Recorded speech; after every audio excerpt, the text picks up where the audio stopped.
ഇന്നത്തെ ദൈവവചന ധ്യാനത്തിനായി യെശയ്യാ പ്രവാചകന്റെ പുസ്തകം 43-ാം അധ്യായത്തിൻ്റെ 19-ാമത്തെ വാക്യമാണ് വായിക്കുന്നത്. നിങ്ങൾക്ക് വളരെ പരിചിതമായ ഒരു വാക്യത്തിൽ നിന്നുകൊണ്ടാണ് അല്പനേരം കർത്താവിൻ്റെ വചനം പറയാനായിട്ട് ഞാൻ കർത്താവിൻ്റെ കൃപയിൽ ശരണപ്പെടുന്നത്. ഇതാ ഞാൻ പുതിയതൊന്ന് ചെയ്യുന്നു, അതിപ്പോൾ ഉത്ഭവിക്കും, നിങ്ങളത് അറിയുന്നില്ലയോ?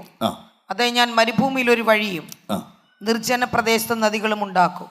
മതി. പ്രവാചകനായ യെശയ്യാവ് 43-ാം അധ്യായത്തിൽ ദൈവത്തിൻ്റെ സ്വന്തം ജനത്തോട് പ്രവചിക്കുന്നൊരു പ്രവചന ദൂതാണ് ഇന്ന് നിങ്ങളോട് പറയാൻ എൻ്റെ പ്രാർത്ഥനാ മുറിയിൽ പരിശുദ്ധാത്മാവ് എനിക്ക് നൽകി തന്നത്. ദൈവം നിങ്ങൾക്ക് പുതിയതൊന്ന് ചെയ്യുന്നു. ഞാൻ എൻ്റെ ആത്മീക ജീവിതത്തിൽ ഏറ്റവും കൂടുതൽ ദൈവത്തിൻ്റെ അടുക്കൽ നിന്ന് കേട്ടിട്ടുള്ളൊരു ശബ്ദമാണ്, ഞാൻ പുതിയതൊന്ന് ചെയ്യാൻ പോകുന്നു.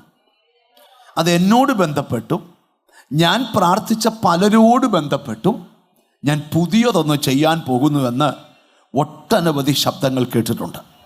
അടുത്തിരിക്കുന്ന ആക്കൊന്ന് കൈ കൊടുത്തേച്ച് പറ, ദൈവം നിങ്ങൾക്ക് പുതിയതൊന്ന് ചെയ്യാൻ പോകുന്നു.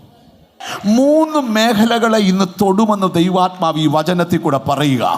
ചിലരുടെ വ്യക്തിപരമായ ജീവിതത്തിൽ പുതിയ ചില കാര്യങ്ങൾ ചെയ്യും. ചിലരുടെ കുടുംബ ജീവിതത്തിനകത്ത് പുതിയ ചില കാര്യങ്ങൾ കർത്താവ് ചെയ്യും. ചിലരുടെ ഭവനത്തിനകത്ത് പുതിയ ചില കാര്യങ്ങൾ കർത്താവ് ചെയ്യും. ഇപ്പോൾ ഉള്ളതൊന്നുമല്ല ചിന്തിക്കേണ്ടത്, എന്തോ പുതിയൊരു കാര്യം.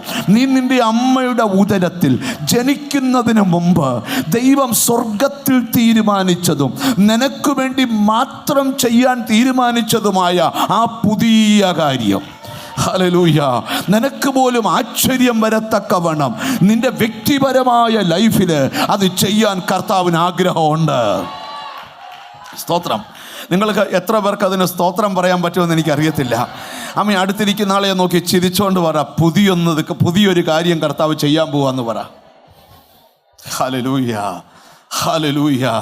അമ്മ നിങ്ങൾ എന്നിട്ട് ഇനി സന്തോഷത്തോടെ എന്നെ ഒന്ന് നോക്കിക്കേ. എന്തോ ഒരു പുതിയ കാര്യം. നിങ്ങൾ കുറച്ച് നേരം കൊണ്ട് ഇങ്ങനെ കരഞ്ഞോണ്ടൊക്കെ ഇരിക്കുമായിരുന്നു. കർത്താവിന് സ്തോത്രം. പാസ്റ്റർ, എന്നു തീരും എൻ്റെ കഷ്ടം ഇന്നീ മഞ്ഞിൽ എന്നൊക്കെ പറഞ്ഞ് പാടിക്കൊണ്ടിരിക്കുന്ന നിങ്ങളോട് യേശു അപ്പച്ചൻ നിങ്ങളുടെ കുറേ രാത്രിയിലത്തെ പാട്ട് കേട്ടേച്ച് ഇന്ന് രാവിലെ നിങ്ങളുടെ തോളെ തട്ടിക്കൊണ്ട് പറയുക, മോനെ, നിൻ്റെ അപ്പൻ്റെ കുടുംബത്തിലും അമ്മയുടെ കുടുംബത്തിലും നിൻ്റെ ചാർച്ചയിലും ഇല്ലാത്തൊരു പുതിയ കാര്യം നിനക്ക് വേണ്ടി നടത്തി തരാൻ എനിക്ക് പദ്ധതിയുണ്ട്. എൻ്റെ ആത്മാവിന് ആലോചന ഉണ്ട്.